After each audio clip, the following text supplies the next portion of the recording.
Good evening, everyone. Welcome to the Commonwealth Club. You can find the Commonwealth Club online at commonwealthclub.org and also on Facebook and Twitter and on the club's YouTube channel. Tonight's program is part of the club's Food Lit series, underwritten by the Bernard Osher Foundation. It's also being held in connection with the club's Health and Medicine Forum. I'm Mark Zitter, chair of the Zedema Project, a member of the Commonwealth Club's Board of Governors, and of course, your moderator for tonight's program. It's my pleasure to introduce our distinguished guests for this evening, Dr. Dean Ornish, founder and president of the Preventive Medicine Institute, and Ann Ornish, vice president of program development at the Preventive Medicine Institute. Yes, they're married to each other. They also are co-authors of the new book, Undo It: How Simple Lifestyle Changes Can Reverse Most Chronic Diseases. And as of today, this is a book that is now on the USA Today bestseller list. It's Dr. Ornish's seventh book, and all seven have been bestsellers, so congratulations on that. Thank you. For more than 30 years, Dr. Ornish and his colleagues at the nonprofit Preventive Medicine Institute, in collaboration with the University of California, San Francisco, and other leading academic institutions, have conducted a series of research studies showing that changes in diet and lifestyle can make a powerful difference in our health and well-being. As a healthcare systems guy, it's also impressed me that his work has influenced and impressed some of the most hard-nosed skeptics around, health insurance companies. In fact, since 1993, his program became the first non-surgical, non-pharmaceutical therapy for heart disease that qualifies for insurance reimbursement. Dr. Ornish began conducting his research in 1977 when he was a second-year medical student at Baylor College of Medicine in Houston. While studying heart bypass surgery with the famed heart surgeon Michael DeBakey, he wondered what might happen if people address the underlying lifestyle factors that often cause coronary heart disease, rather than just literally or figuratively bypassing the problem with surgery or medications for their whole lives. After finishing his internship and residency in internal medicine at Massachusetts General Hospital and Harvard Medical School, Dr. Ornish moved to San Francisco and founded the Preventive Medicine Research Institute. Ann Ornish created and directs Ornish Lifestyle Medicine's digital platform, known as Empower, which is an online ecosystem for providers, participants, and alumni of Ornish Lifestyle Medicine programs. Ann has over 20 years of advanced training in yoga and meditation. She is a certified integrative health and spirituality practitioner through the California Pacific Medical Center, and also received professional training in mindfulness-based stress reduction. So today we're pleased to be joined by these two pioneers in the health field to see how we can all significantly improve our health. Please help me welcome Dr. Dean Ornish and Ann Ornish.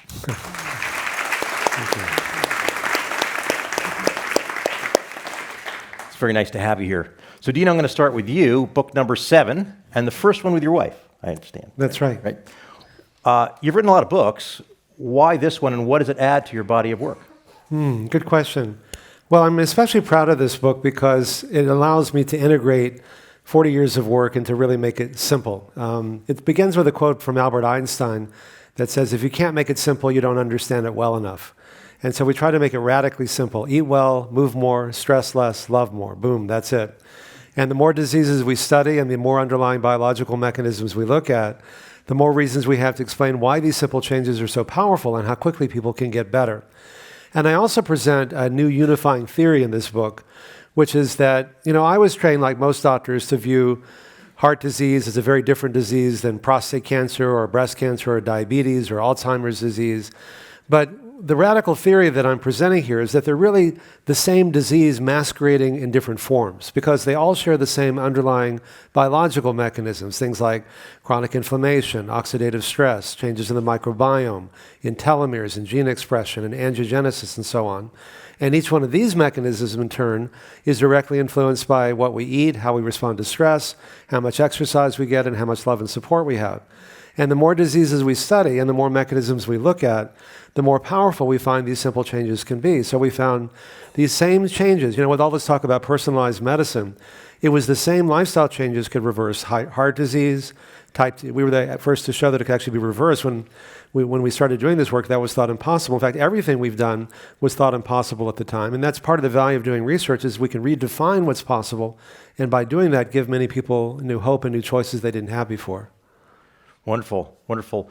Well, I think that you won't find a lot of people in this audience who would argue about we should eat better, we should move more and so forth, all those things. But it's hard to do very often, right? So, Anne, I know part of your expertise and what you write a lot about in the book is why we do these things. And I thought you asked a very powerful question. In fact, you talked about the power of the question, which is, why do I want to live longer? And why do you find that a valuable question in getting people to actually actualize some of the things you're talking about? So it's a very personal question. Only each of us can answer for ourselves. But once we have identified why we want to personally live longer, so for each of you right now, if you reflect on what are the most cherished, special moments and people in your life that inspire you to live longer, to be healthy, to thrive. If you can identify those moments, those peak moments, those cherished moments, and people, especially the people, then that is a much more sustainable driver for why we make these choices and continue to make them over time. So to the extent that we can invoke that motivation as we navigate through our daily life, then it's much easier to make the healthy choice whenever possible, because it's imbued with meaning.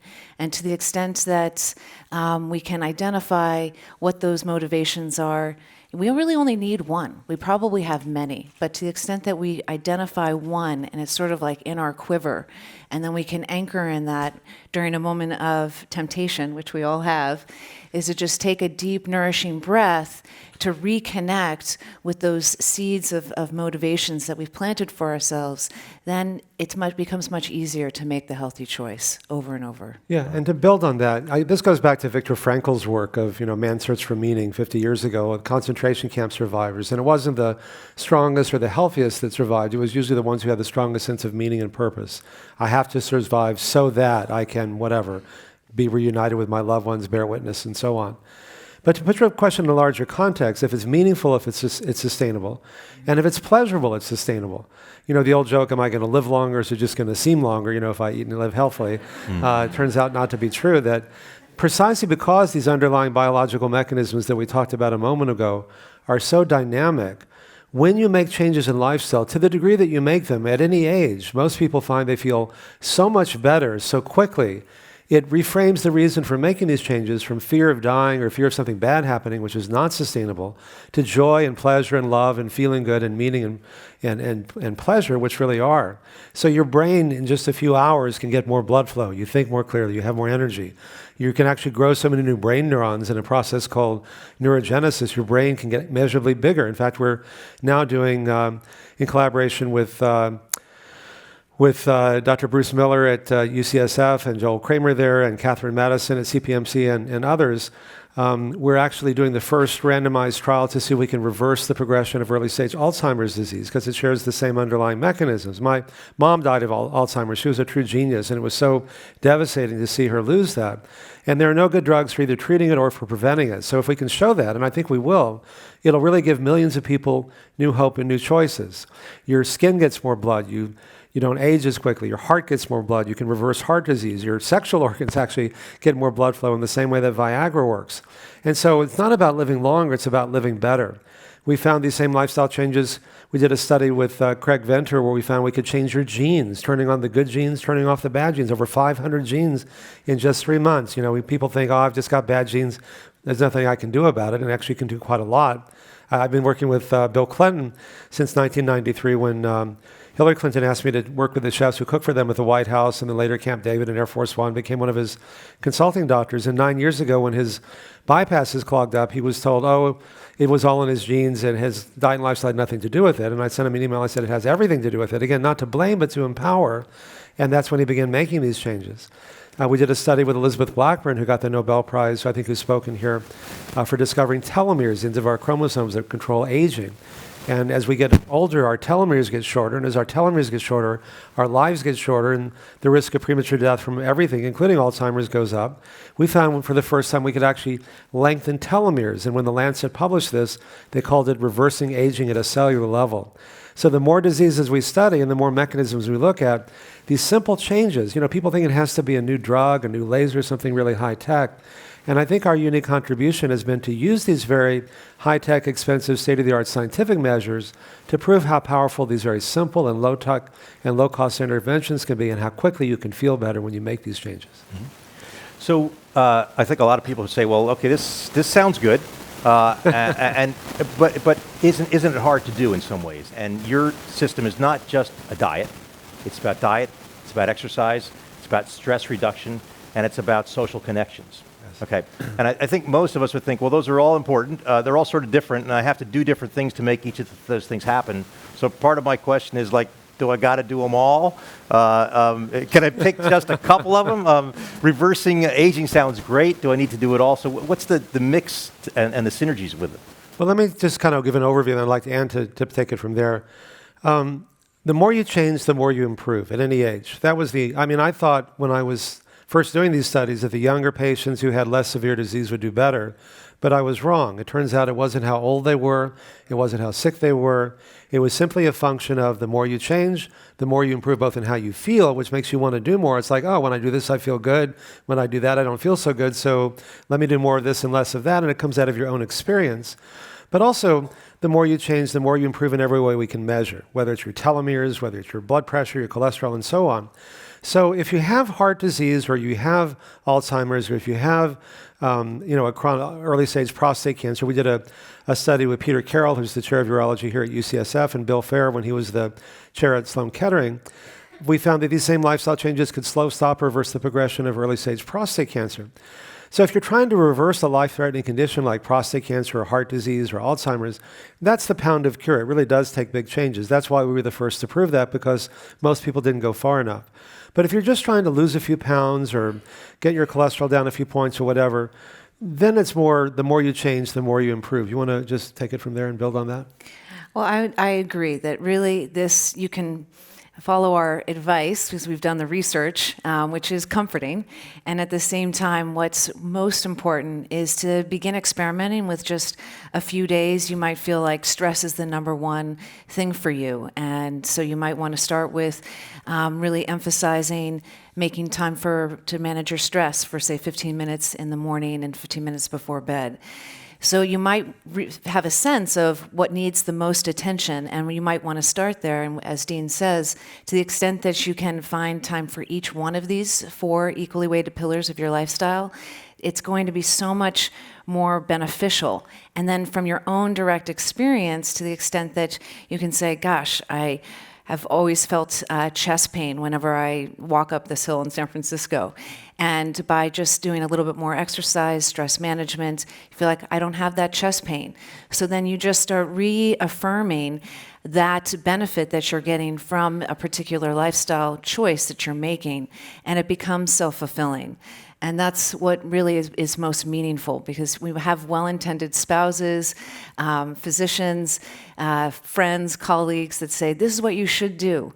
But to the extent that it comes from the inside out and then gets reinforced with your own personal experience, that's the name of the game. Yeah, and what matters most is your overall way of eating and living. If you're just trying to stay healthy, if you indulge yourself one day, eat healthier the next. You don't have time to exercise one day, do a little more the next. You don't have time to meditate for an hour, do it for a minute, whatever you do. But the whole language of behavioral change has this kind of moralistic, judgmental, shaming, what I call fascist quality. I cheated on my diet. Once you call foods good or bad, it's a small step to saying I'm a bad person because I eat bad food. Might as well just finish the burger at that point, And even more than being healthy, people want to feel free and in control. And as soon as I tell somebody, eat this, don't eat that, do this, don't do that, they immediately want to do the opposite. And it goes back to the first dietary intervention, when God said don't eat the apple, and that didn't go so well, and that was God talking. And Apples We are also good have for you. teenagers, so we know. So, be compassionate with yourself. And what matters, just the overall direction is good. Now, if you're trying to reverse disease, it really does take big changes. But if you don't have a life-threatening illness, just to the degree you make these changes, you're going to feel better. And as you feel better, it's going to want to make you do more. And as you know, there usually is an overemphasis on the diet, this way of eating, because I call it the Trojan horse, because it's the one of the 4 pillars that you have to do. We have to eat a couple times a day at least. So to the extent that we can address that, find our tricks, our ways of making this way of eating easier and more flavorful and fun, then we get on this moving sidewalk and it gets easier to be like, now I'm feeling better with my energy from what I'm eating. Now I want to get up and move more. Now that I'm moving more, gosh, I really realize that my mind is really busy and not as clear as I'd like it to be. So then there becomes more of an opening for the stress management techniques. And to the extent that we gain more clarity, more inner wisdom, access, then it leads us to opening our hearts more. And so the love more component is usually the component that as people are entering the program, they think, is this really important? I mean, this isn't, I don't hear about this in mainstream medicine. How important it really is this? And honestly, it becomes the most important, not the most important, but really a more sustainable way of transforming your life over time, because it's it's a little bit more subtle, but highly significant in really moving the behavioral needle. Yeah.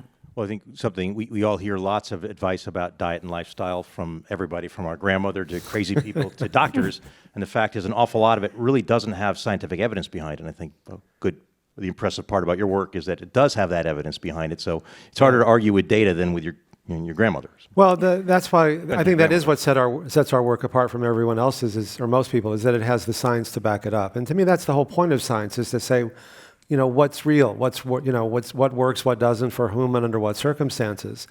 And so, all of our studies have been published in the leading peer-reviewed medical and scientific journals, presented at the major scientific meetings. Medicare is now covering our program. It took 16 years for them to review it, and we've gone through the whole gauntlet. We're training hospitals and clinics and physician groups around the country, and it's working. And we're getting bigger changes in lifestyle, better clinical outcomes, bigger cost savings, and better adherence than anyone's ever shown. And we're even finding that one of the cases that we talk about in our new book is a guy who went through our program at UCLA for reversing heart disease, who was a doctor himself, and he was told he had such a massive heart attack that his heart was pumping so poorly, he was told he needed a heart transplant. And while waiting for a donor, he went through our 9-week program, and in 9 weeks, his heart got so much better, he didn't need a heart transplant anymore. So, what's the more radical intervention here? A heart transplant, or eat well, move more, stress less, love more? Yeah.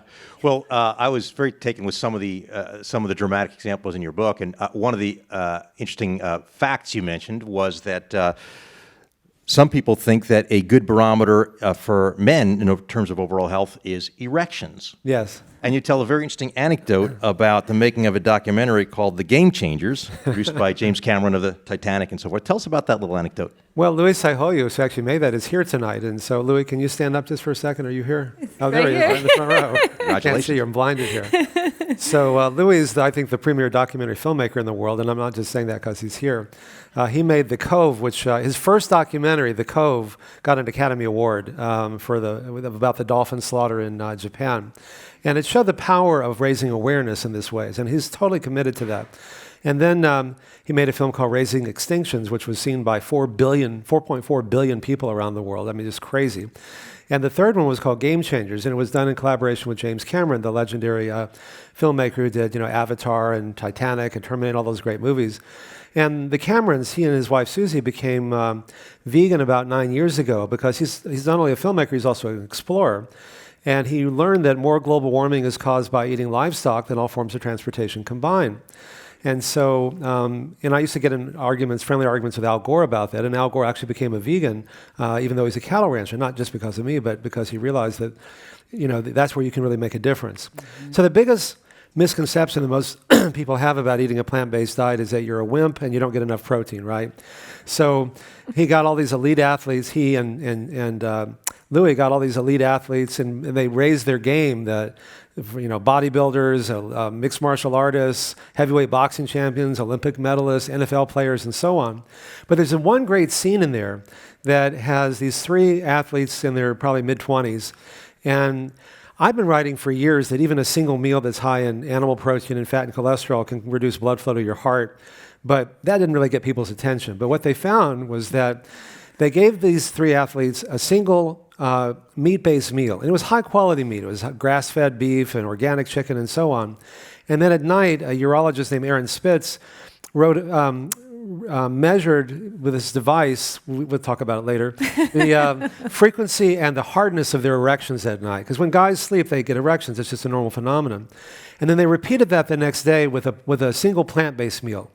And what they found, to everyone's surprise, was that after the plant-based meal, they had 300 to 500% more frequent erections and 10 to 15% harder erections after one meal. In fact, according to Louis, the film crew became vegan after shooting this scene.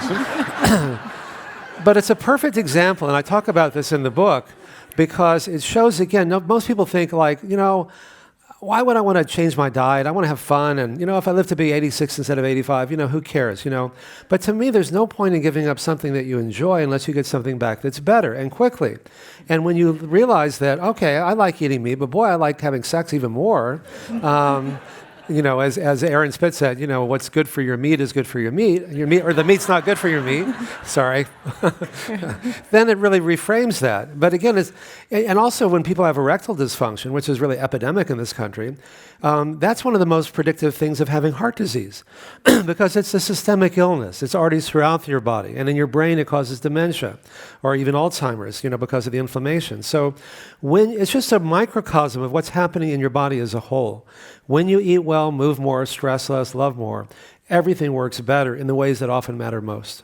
And this is really important for the younger generations. As we've been out talking about the book, and people say, well, I don't have a disease that I'm looking to reverse. I feel like I'm young, I'm healthy. And so two things that Dean just said. One is what's good for you is good for the planet.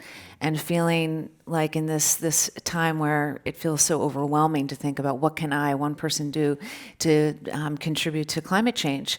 And actually the way you eat is way more powerful than even the form of transportation.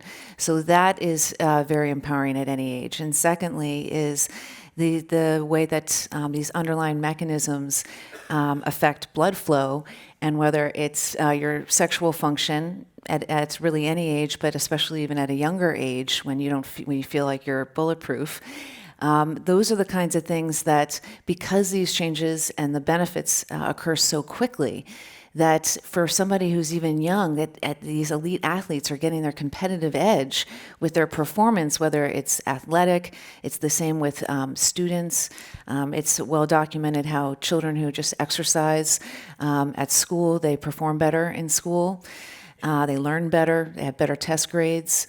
So it's as well as depression. I think that's the other thing that's earlier on the curve towards chronic diseases. Yeah, we see depression and exercise again, but overall our lifestyle has shown that it not only can help prevent depression, but also treat it. And it cuts depression scores in half. It works actually better than antidepressants, but the only side effects here, like all these things, are good ones.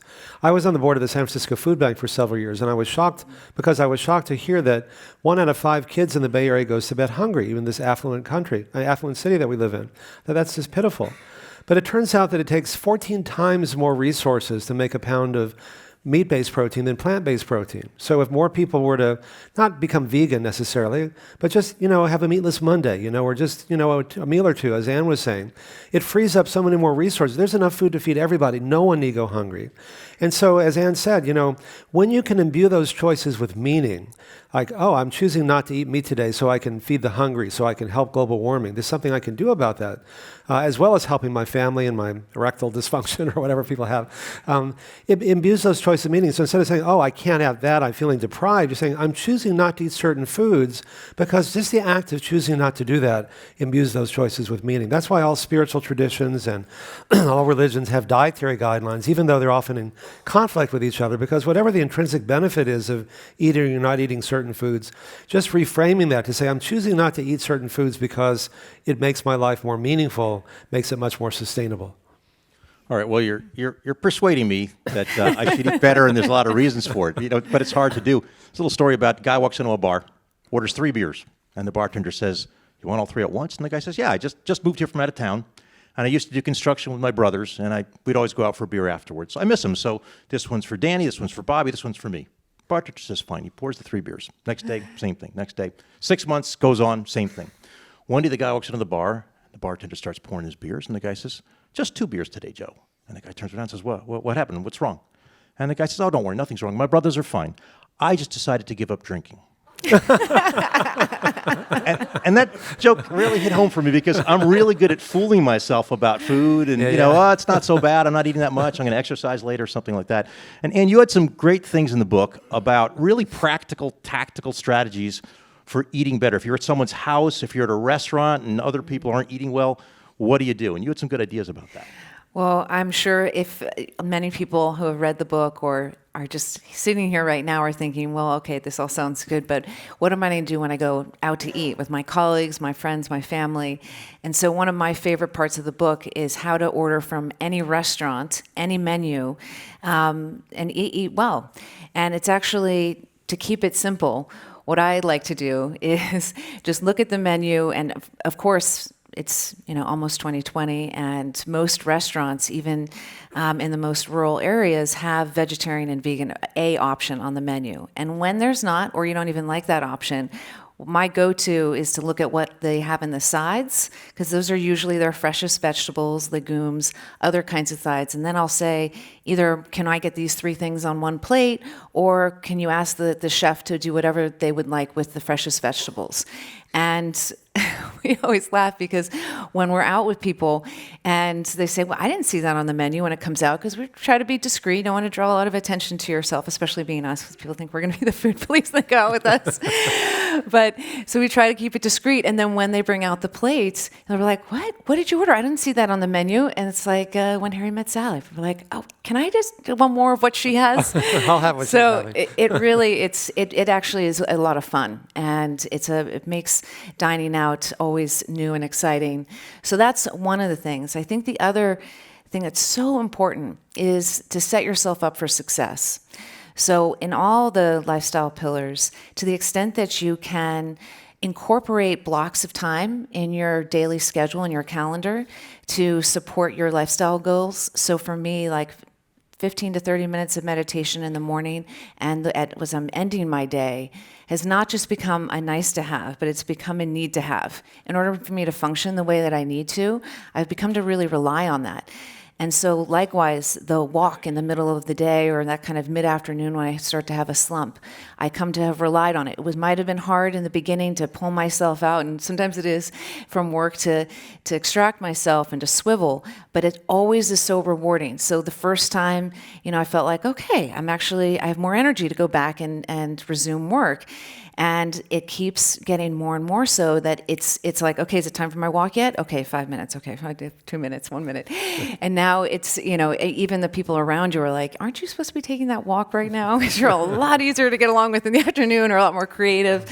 So I think that scheduling these blocks of time it sounds obvious, but actually if you make the time and then you protect it, just like any other meeting or appointment, then you're that much more likely to succeed. So creating a habit. Yes, exactly. Right. Same time, each day. Now, I know going back to diet, it's interesting when I talk to people about diet or hear people talk about diet, it seems that most people, when they think about diet, it's for weight control, right? People want to weigh less. And there's generally an assumption, which is stated or unconscious or whatever, that that's also healthier. But I read in the book that it's not necessarily true. You can have a diet that helps you lose weight that actually might be not healthy for you. Yeah, well, I debated Dr. Atkins many times before he died, and the autopsy report, which was made public, showed that he died of heart failure. And the diets that have happened since then are just Atkins redux, the paleo diet, the keto diet. Yeah, you can lose weight on them but you can lose weight in lots of ways that aren't really healthy. You can lose weight by smoking cigarettes or chemotherapy or amphetamines are all good ways of losing weight. Getting severely depressed is a good way to lose weight, but I don't recommend it because what you want to do is lose weight in a way that enhances your health rather than mortgaging it. And there was a wonderful study that was in the New England Journal of Medicine by Stephen Smith that reviewed this literature, and it showed that what happens in your arteries on different diets, not just in your heart, but throughout your body. On a whole foods plant-based diet like we recommend, they're clean. On a standard American diet, they're partially clogged. On an Atkins, keto, paleo diet, they're severely clogged. Even if they lose weight, or even sometimes if their risk factors go down, because the risk factor is only important to determine what's going on in your arteries. And so, I'm really done with those diet wars now. And in the book, we're saying, look, it works. We've been doing this for 40 years. In every way we can measure, it works. And unfortunately, there are no studies showing that these other diets can reverse disease. In fact, the studies that have been done show that they significantly increase your risk. And it goes past the fat versus carbs debate to the animal protein itself. That studies that are showing that diets that are high in animal protein, you have a 75% increased risk of premature death from all causes, and a 400 to 500% increased risk of premature death from type 2 diabetes, prostate, breast, and colon cancer, independent of the whole fat versus carbs thing. And the other thing that I think, just to kind of segue into another area, because Anne mentioned the love more, is that the real epidemic isn't just obesity or heart disease, it's loneliness and depression and isolation. And study after study have shown that people who are lonely and depressed and isolated are 3 to 10 times more likely to get sick and die prematurely from pretty much everything when compared to those who have a sense of love and connection and community. And I don't know anything in medicine that has that kind of impact, in part because of the breakdown of the social networks that used to bring us together. 50 or 60 years ago, most people had an extended family or a neighborhood with 2 or 3 generations of people, or a church or synagogue they went to regularly, or an extended family they saw. And many people today don't have any of those things. And what we're learning is that the reason why those things were so protective is that we've survived as a species as a way of being together. But one of the studies that I quote in the book is that the more time you spend on Facebook, the more depressed you're likely to be. And the reason for that is that it's not real intimacy. Looks like everybody has this perfect life, but it's like, because you don't post your demons and your dark side and your doubts and your, all the bad stuff that happened. Whereas if you grow up in a family with 2 or 3 generations of people, it's like, I see you. I don't just see your Facebook profile and your bio sketch. I see where you messed up, and you know that they know, and they know that you know that they know, and they're still there for you. And there's just something really primal about being seen, warts and all, and having them there. So in the support groups in our study, they're not just helping people stay on the diet. We're creating a safe place to recreate that sense of allowing people to let down their emotional defenses, talk openly and authentically about what's really going on in their lives without fear that someone's going to judge them or criticize them or give them glib advice. And just to say, let's connect with our feelings. And it's so easy to make fun of this. Oh, it's so touchy-feely. And I used to get defensive and say, oh, no, look at our PET scans and our quantitative arteriograms and our radionuclide ventriculograms and blah, blah, blah. And I thought one day, I said, it is touchy-feely. That's what makes it work so well. We are touchy-feely creatures. We're creatures of community. And I've learned that it's not enough to give people information. I mean, we're drowning in information. You can do a Google search and 1 million documents in like 0.6 seconds, Everybody who smokes cigarettes knows it's bad for them. It's on every package of cigarettes. So I'd ask people, why do you smoke or overeat or drink too much or work too hard or abuse substances? And they'd say, because they help us deal with our depression, our loneliness, our unhappiness. I've had patients say things like, I've got 20 friends in this pack of cigarettes, and they're always there for me, and nobody else is. You're going to take away my 20 friends? What are you going to give me? Or food fills the void, or fat coats my nerves and numbs the pain, or opioids. We have a big opioid epidemic. It's just a subset of that numbs the pain, or video games, or whatever. And so we're presenting these techniques not just to manage stress, although they certainly help you do that, but the ancient swamis and rabbis and priests and monks and nuns didn't develop these techniques just to unclog their arteries or perform better in sports or whatever. It can do all those things, but we're presenting something that's more radical than that in this book, that when you practice meditation in whatever form, secular or religious, your mind quiets down. And when your mind quiets down, you experience more of an inner sense of peace. And to realize that's our natural state, is to be peaceful and healthy. It's not something we get from outside of ourselves. It's who we are already. And not being mindful of that, we often think, oh boy, if only I had more money, more power, more beauty, more accomplishment, if only I could make the bestseller list, whatever, then I'd be happy. Now, once you set up that view of the world, if you don't get it, you feel bad. If someone else gets it, you feel really bad. It makes you feel like we live in this zero-sum game. The more you get, the less it is for me.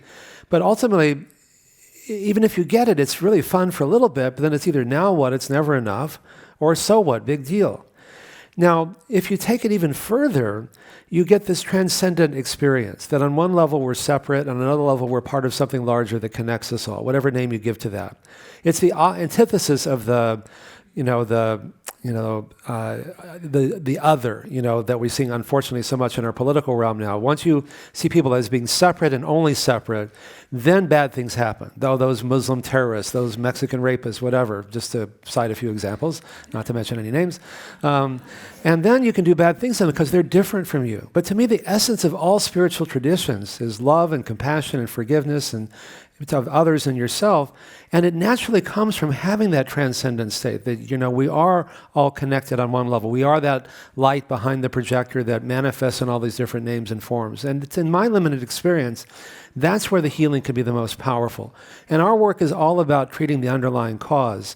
And we can talk about, diet and behaviors and so on, but ultimately to have that direct experience of that transcendent oneness is where, to me, and even the word healing comes from the root to make whole, and yoga from the Sanskrit to union. These are really old ideas that we're rediscovering. And to build on that, as far as, again, what moves the behavior needle. So to the extent that we have self-awareness, self-care, and self-love. So when we talk the stress less and the love more, the techniques that we recommend for an hour per day for someone trying to reverse their disease, that's when we get to quiet down and get in touch with what are those underlying causes that are driving our behaviors, which have maybe led to the chronic diseases in our family history and perhaps in our own lives already. So that is the kind of pulling back the layers of the onion, the veils of awareness to get to why am I really doing something that I know isn't serving me well? Why do I continue to do that? The still small voice within, you do that so eloquently. Thank you. You do it so well, but I'll borrow from you. Well, we all have this still, quiet voice inside of us. That's the beautiful thing. It's not like my wisdom is greater than your wisdom. This is something that we're all born with.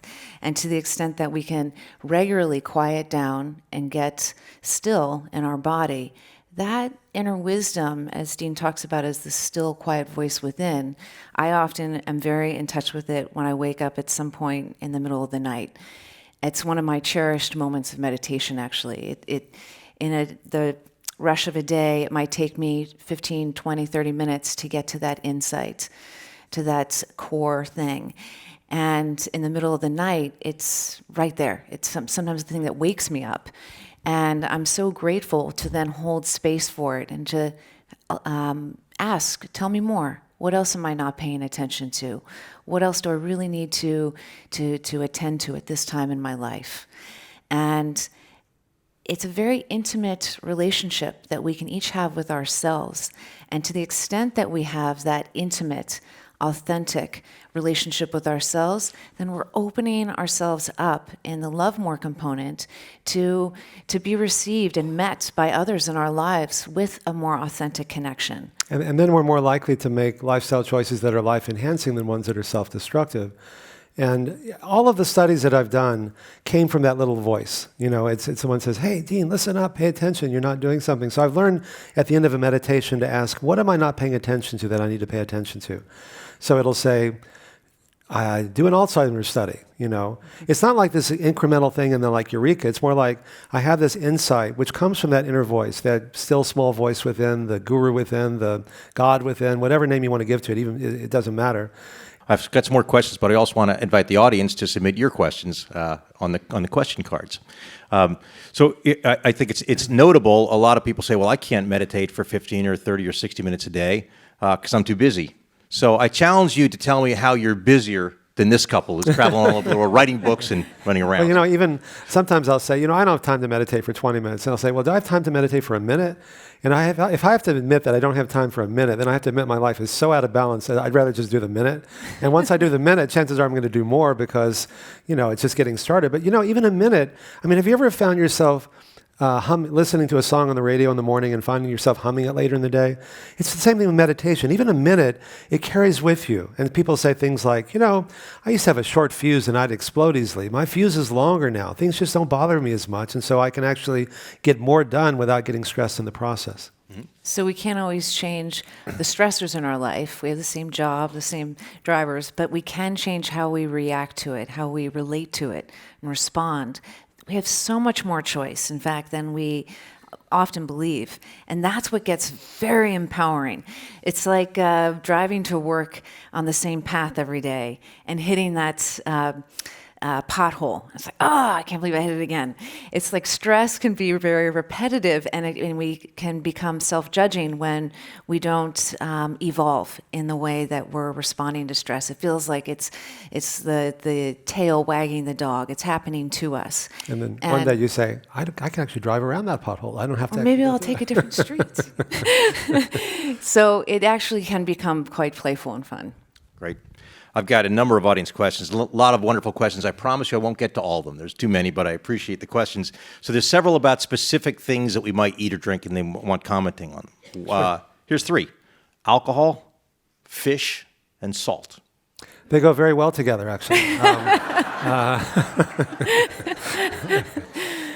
It's like what Mark Twain said, if I give up wine, he said to his doctor, if I give up wine, women, and song, will I live longer? He goes, no, but it'll seem longer. He goes, well, I may give up singing if I have to choose.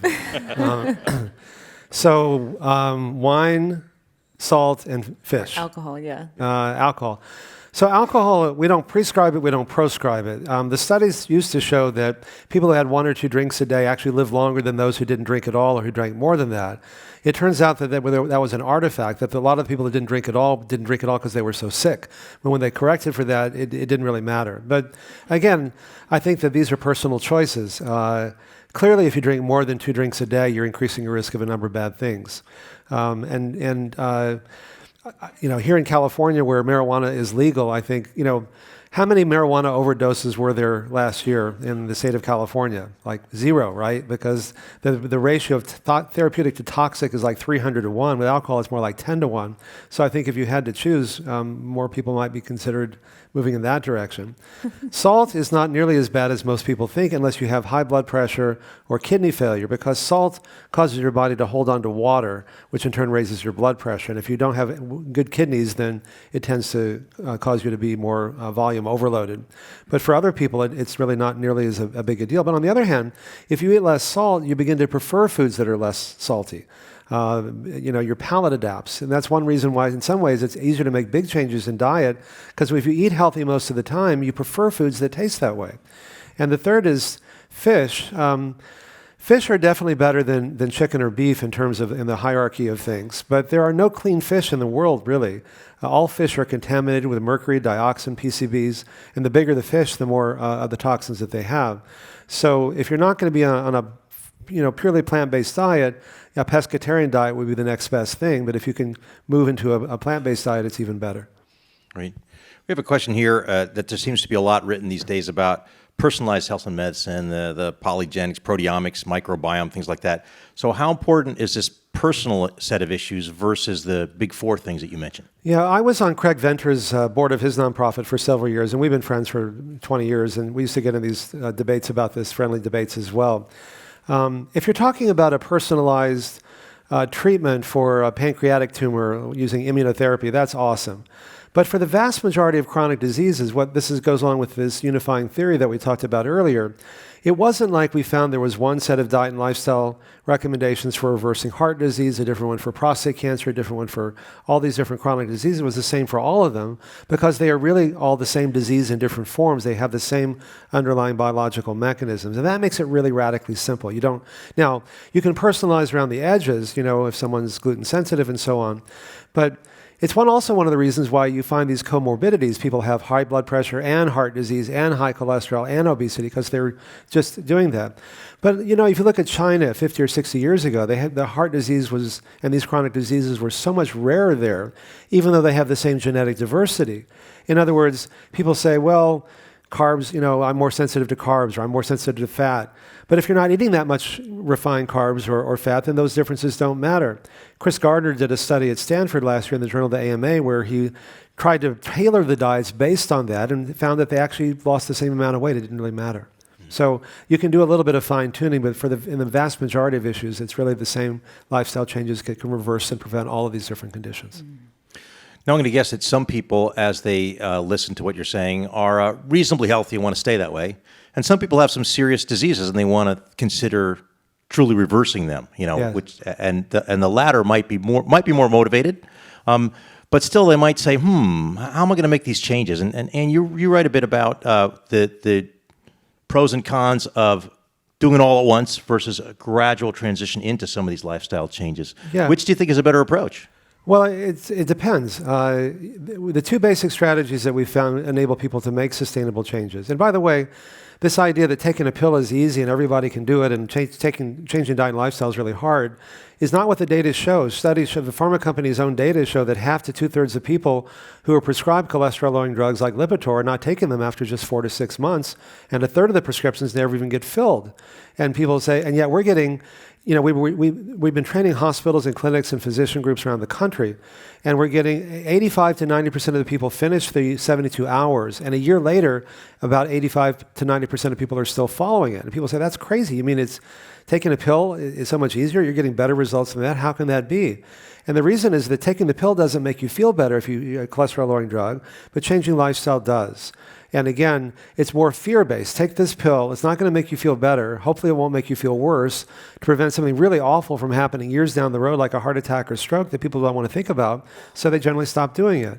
But when you change your lifestyle, for someone who's got bad heart disease and they can't walk across the street without getting pain, or make love with their spouse, or play with their kids, or go back to work without getting chest pain, and within a few days to a few weeks they can do all of those things, they usually say things, I like eating junk food, but not that much, because again, what I gain is so much more than what I give up. So one strategy is to make big changes all at once because you feel so much better so quickly, and it comes from your own experience. That really makes it sustainable. The other is to make small, gradual changes. If you indulge yourself one day, eat healthier the next. If you're just trying to prevent disease, that's a valid approach as well. So if you're just trying to reverse disease, the pound of cure, you really do need to make big changes all at once. If you're just trying to stay healthy, to the degree you make these changes, there's a corresponding benefit. But what matters most is your overall way of eating and living. And again, setting yourself up for success is not only scheduling those blocks and the recurring blocks in your schedule for this, but also to join forces, because life is, number one, to be enjoyed, and number two, to be at least shared. That's how we get the joy out of it. So to the extent that we can each think of somebody in our lives that we would like to invite to join us for regular walks or to join us for a meal, we should, to whatever extent as possible, to never eat alone. It slows us down. It allows us to appreciate the food, have more nourishment, and company along the way. And so for whatever it is, this lifestyle in general, if to the extent that you're able to team up with somebody, it's like having a trainer, but you don't have to pay. Sometimes you will do things for people that we love that we wouldn't do for ourselves. And Paul Dudley White once said, walk your dog whether you have one or not. You note in the book that, and we mentioned earlier, that the single biggest influence on on survival and health and well-being is loneliness. Yes. Entry. And that goes to the love more part of your book. And you talked about the need there. But what's the prescription? What do we do to love more? Well, I want to make sure that although it can include romantic love, that this is by no means, when we talk about loving more, it really has to start from the inside. So it's goes beyond, first of all, it has to happen. We have to have compassion and self-care for ourselves. And that's really the only way. We can't hijack that. Once we start making choices to love ourselves more, we invite in others to meet us there. And so to the extent that you can find start with where you are. Who are the friends, the family members that you have right now? Of course, we can all go out into our community and find a class at a community center, a yoga center, and we attend that regularly so we can build community. But at the same time, we all have family and friends. And to start there and to think about, if there's been a rift or a misunderstanding, taking the time to mend that, to hear one another's feelings. You probably feel that you need to be heard. I'm sure the other person feels they need to be heard. That elicits healing and mending that then can allow us to reconnect anew with ourselves and others. It seems so subtle, like, oh, I don't care about that. It was a long time ago. I don't really care about my parents anymore, or what have you, till the next holiday. But to the extent that we can first start with ourselves and love ourselves, then we're really giving people permission around us to love ourselves, and then to start with the people that we know. Yeah. This is something we can all do. Yeah, and the heart pumps blood to itself first so that it can then pump blood to the rest of the body. Is that selfish or unselfish? If you love yourself, you have that much more love to give. You can't give what you don't have. I also want to mention before I forget that, as I mentioned, we're doing this Alzheimer's study to see if we can reverse Alzheimer's. And we're still recruiting patients. So if anyone's listening to this, just go to ornish.com, our website. It's all for free.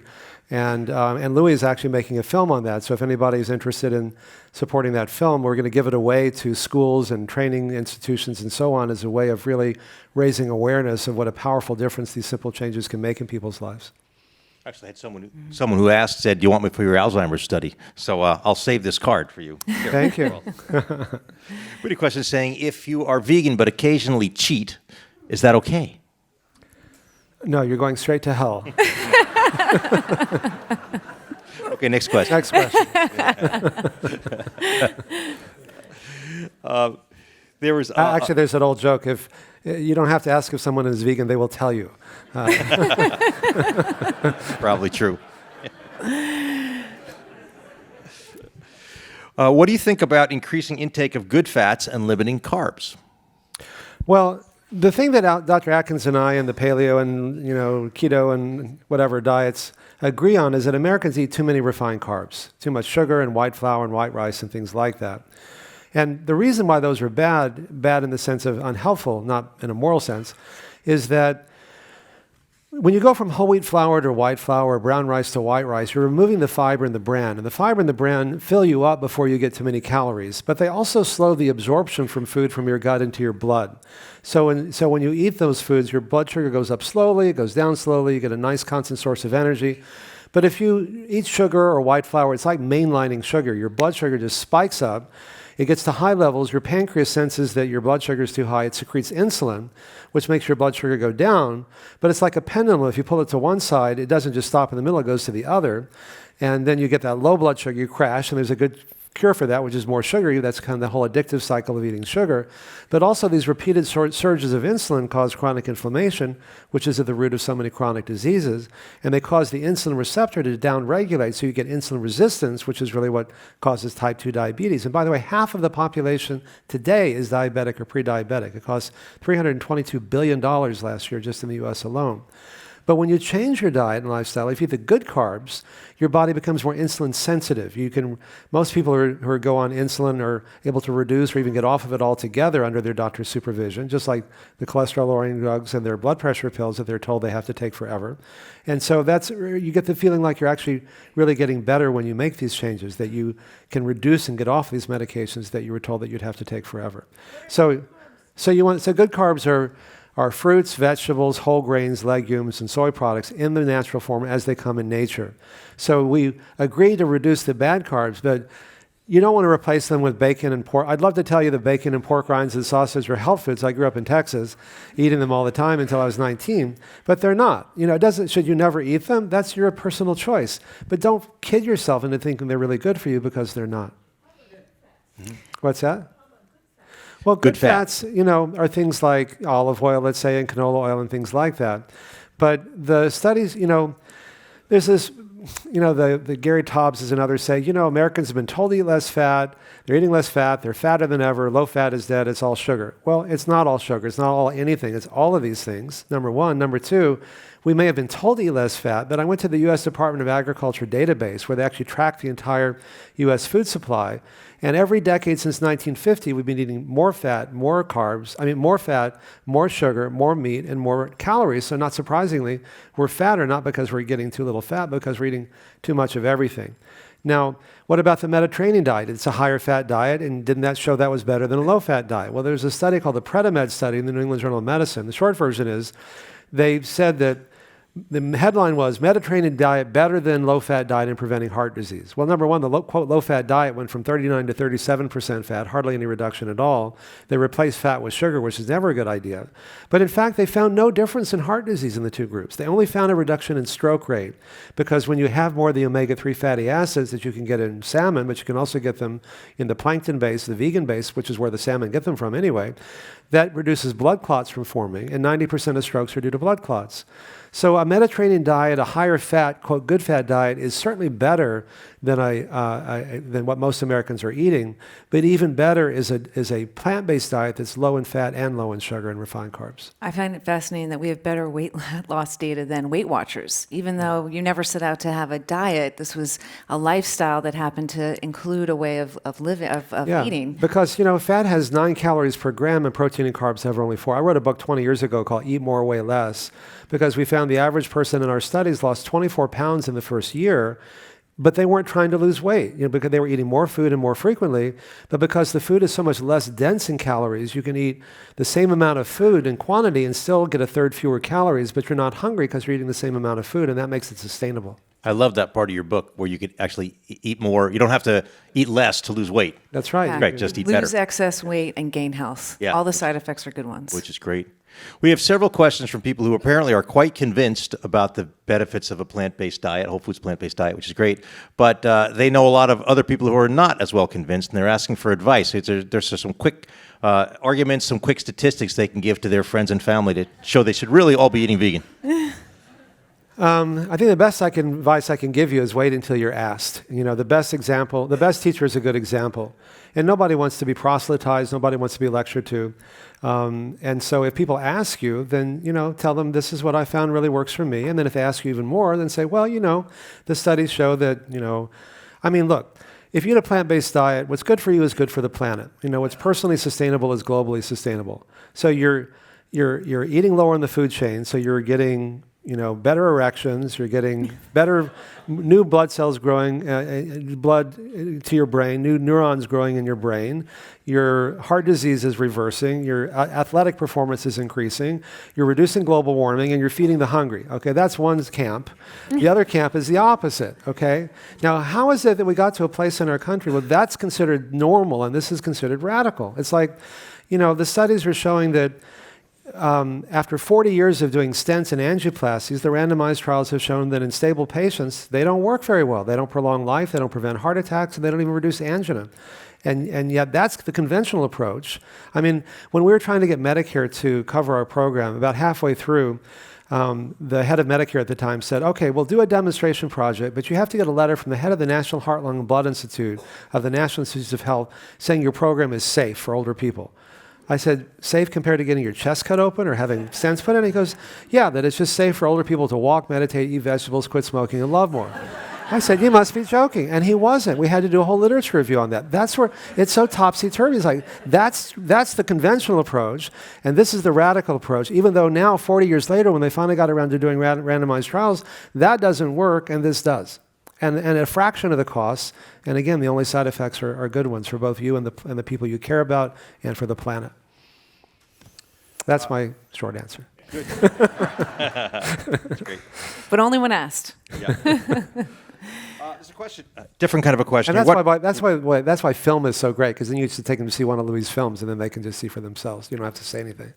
There's a different question here that may have been brought about by all the conversations about erections, which is what percentage of your research subjects are women? In the prostate cancer study, 0. You sexist. In the Alzheimer's study, it's about 50-50.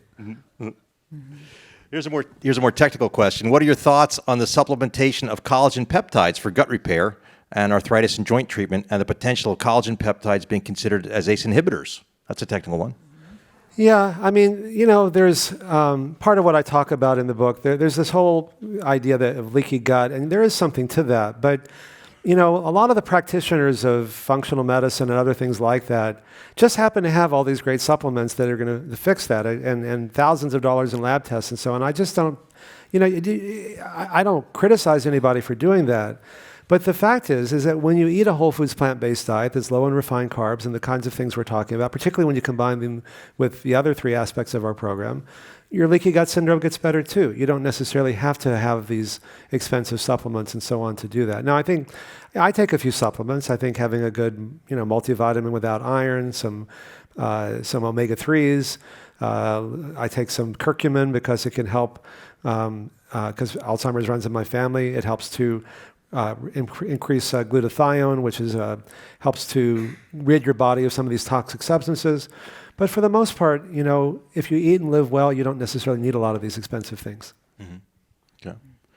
Okay. We talked a little bit about stress and about how much, you write in the book about how much of our culture is all about getting and doing rather than just being. That hit home for me. A friend of mine said to me recently, he said, "Mark, you're not really a human being, you're more of a human doing." I think there was something to that. So you've talked a little bit about some of the stress reduction techniques, but primarily focused on meditation. Great. But Anne, you write about 4 or 5 other ones that I thought were very interesting and very, very doable as well. Can you talk about a few other options? Yeah, the ones that are simple for people. Yeah. So the 5 techniques that we've proven to be the most beneficial are gentle stretching. And so we think of yoga at the same time. It's not the type of yoga that is the pretzel type of yoga. This is more of a restorative way of moving slowly, consciously, and finding our edge and sort of massaging our edges with awareness. So another, as we talked about meditation, mindfulness has obviously become better and better documented for its benefits in, Silicon Valley and anyone who is wanting to perform at a high level. But for me, also as a mom, meditation, and I know so many other moms out there, it's like me time. It's mama time. And it allows us to be that much more calm and present and loving for those that we love, especially our kids and our family. Imagery is another one. So we can't tell the difference between what we're imagining and what's really happening. And in the first film that came out, it was a train that was coming at people, and everyone in the audience sort of jumped like the train was coming at them. So it's similar when we can imagine positive outcomes. So if we're having a surgical procedure or even an interaction that we're going to have maybe at work or with someone that we care about, we can begin to imagine how it feels to walk through it, to chart out a successful path for ourselves, a healing outcome, a productive outcome. And then it's that much easier to manifest. So again, these are all the things we can do from the inside out. I'll add to that breath awareness. So yes, the largest improvements that we've been able to measure come from people who are practicing these stress management techniques for up to an hour a day. The more that they practice these techniques, the more improvements we've been able to measure. At the same time, that's not possible every day. And I always feel that the breath is the most readily available and powerful tool we have. So when we get stressed, which we all do out there in the car when we're driving home tonight, notice that when stress arises, that our breath pattern becomes a little more shallow and rapid.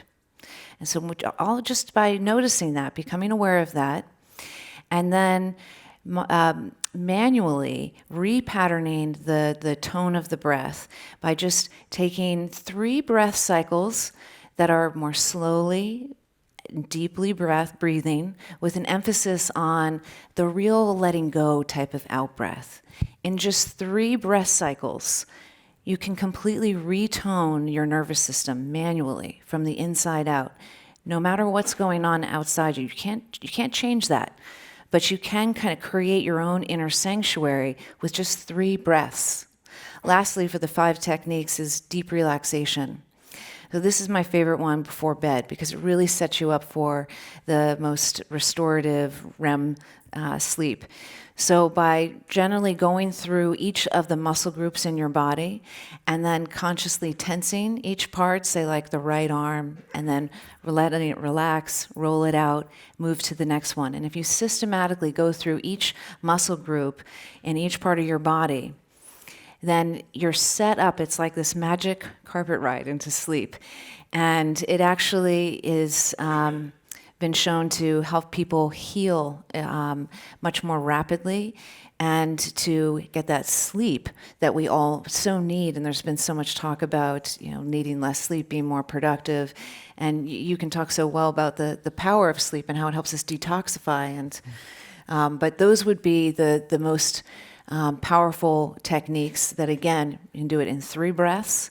To take it your idle downtime when you're waiting in line, even waiting at a traffic light for a moment, to just practice conscious breathing. Great. Very practical. Thank you. Yeah. Unfortunately, we've come to the time of the program where we have time for just one last question. So I'm going to ask the same question of each of you, since I know that you follow your own prescriptions, but it can sometimes be hard. So what's the hardest part for each of you of following the program that you recommend? And we'll start with you.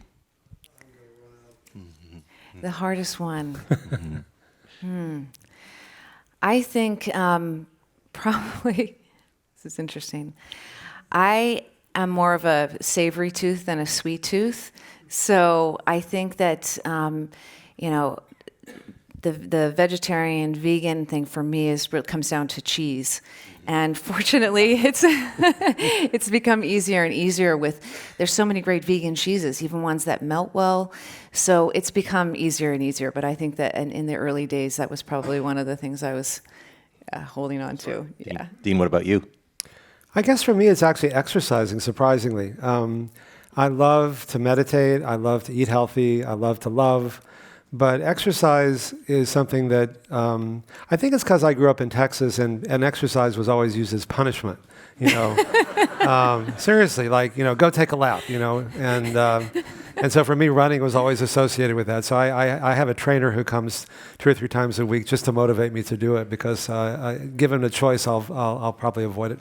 Great. We also like to reward and have a little healthy competition. So we call each other True Love. So we call it the True Love Olympics every week, and who beat each other. So I think that a little. And if you win, you get to ask your wish. you get your wish for anything related to your date that night. So it's highly motivating, I will tell you. Wonderful. I think we better wrap up there. Our thanks to Dr. Dean and Ann Ornish of the Preventive Medicine Institute and co-authors of Undo It, How Simple Lifestyle Changes Can Reverse Most Chronic Diseases.